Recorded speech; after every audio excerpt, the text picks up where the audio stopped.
বেগুন গাছে ভালো ফলন পেতে গেলে সঠিক সময়ে সঠিক পরিচর্যা মাস্ট। পোকা আর ফাঙ্গাস দমনের জন্য ঠিক এমন একটা পরিচর্যা চলছে আমাদের বেগুন গাছে।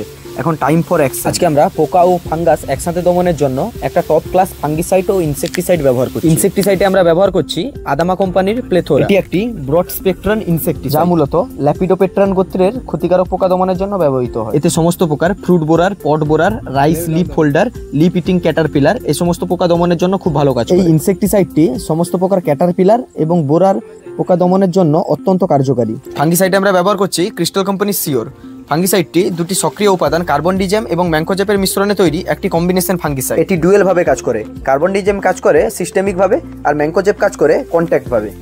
এটি সমস্ত প্রকার blast, early blight, late blight, black scurf, leaf spot, rust, red rust, dieback, powdery mildew এবং লিপ স্পটের মতো অন্যান্য রোগেও এটি সহায়ক। এবারে সমস্ত পেস্টিসাইড এবং ফাঙ্গিসাইডকে বালতিতে একটা জলে ঘোল করে সেটাকে একটা 200 লিটার ড্রামে মিশানো এবং সেখান থেকে আমাদের একটা পোর্টেবল স্প্রেয়ার দিয়ে আমরা এটাকে গাছে স্প্রে করব।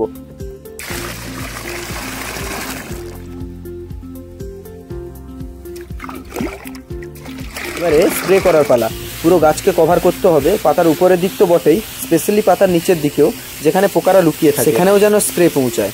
No paste can hide. এই কম্বিনেশনটি ব্যবহার করার প্রধান কারণ হলো পোকা মারার পাশাপাশি এটি ছত্রাকের আক্রমণকেও থামিয়ে দিবে। এতে গাছ দ্রুত রিকভার করবে এবং সতেজ থাকবে।